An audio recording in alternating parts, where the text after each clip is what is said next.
First off, I would like to say, excuse my bow tie because I couldn't find my other blue tie, and I'm still kind of new to this thing, so I want to say this way.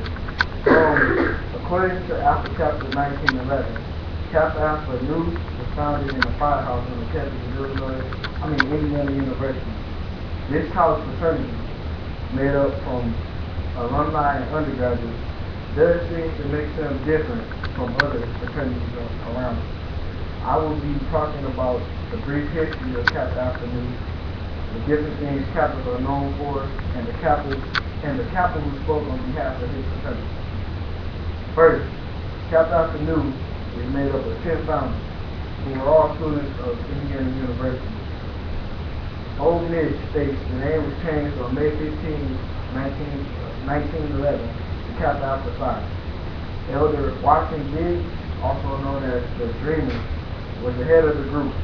He served as the Grand Pole March, and the Grand Pole March, according to Northwestern College Link.net, is basically the CEO. He served for 6 consecutive years as well.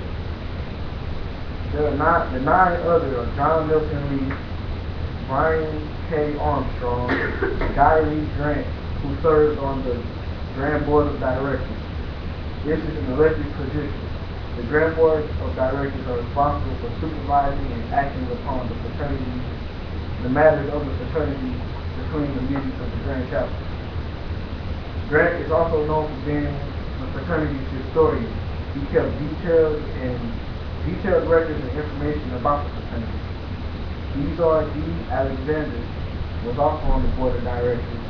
Terry Asher, Marcus Blackman, Paul Terry, Edward Ivory, and George W. Evans. Kappa Alpha Psi are part of the Divine Nine. The Divine Nine consists of 9 African American fraternities and sororities. According to BlackGreek.com, Kappa Alpha Psi are the third to have joined the Divine Nine. They are also the only African American fraternity that have a house in Greek Court at Eastern Illinois University. Although this is an African American fraternity, Alpha Chapter 1911 states the Constitution says they do not exclude a man because of his color, creed, or national origin. GladstoneUorigin.edu says Kappa Alpha Psi fraternity and Sigma Gamma Rho sorority call themselves brothers and sisters from fraternity and sorority because they were founded in the same state about 50 miles apart. Now to get to some of the important facts about Kappa.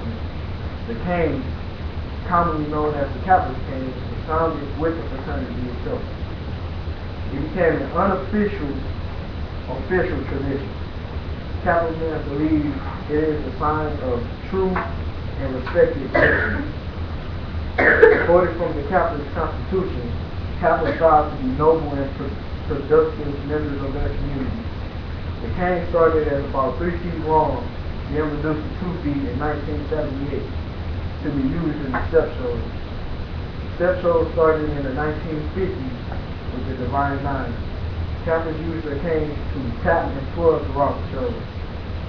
Old Miss.edu says there are over 100,000 men from all walks of life.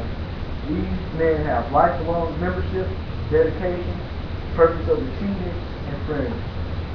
Some of the most well-known Kappas are astronaut Bernard Harris, attorney Johnny C. Coleman Jr., NBA Phoenix Sun athlete Kenny Hardaway, and Illinois State Senator James L. Claiborne, who I can't speak on because I do know him personally. He was born and raised in East St. Louis, Illinois. He became a Kappa at the University of Tennessee. He gives back to his community, and he helps motivate and mentor high school kids who want to make a difference in their lives.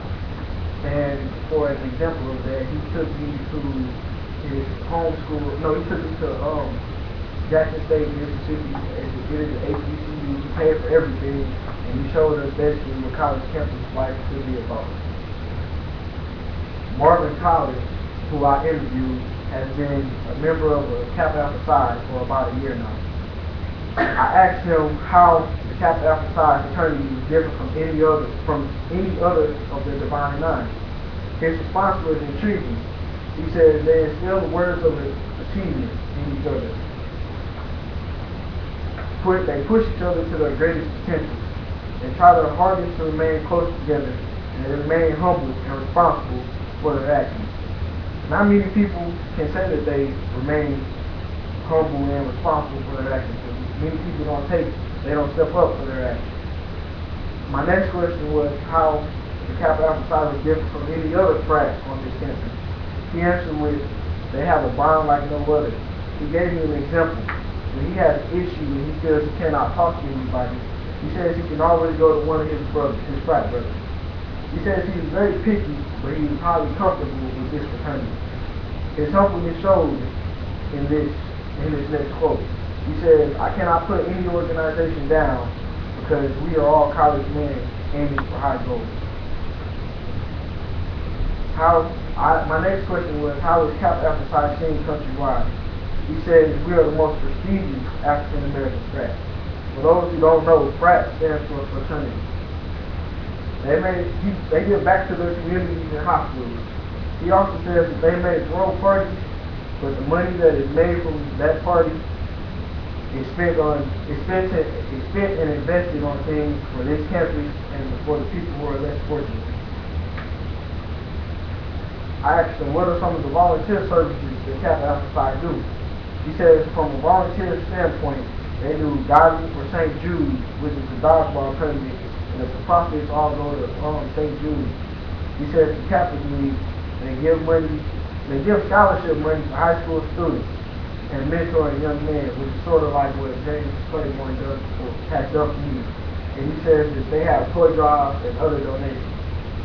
To conclude, to end Kappa Alpha Psi, this fraternity does some wonderful things to help the community come closer together. The 10 founders who had to overcome hardships throughout their school lives, Mr. Collins' humble view of his Kappa brothers and his fraternity as a whole, the noblest and productive members of the community. I would like to thank the men of Kappa Alpha Psi Fraternity Incorporated for not being afraid to tackle their issues or help the homeless. Also for helping to give back to our community by having parties and influencing this.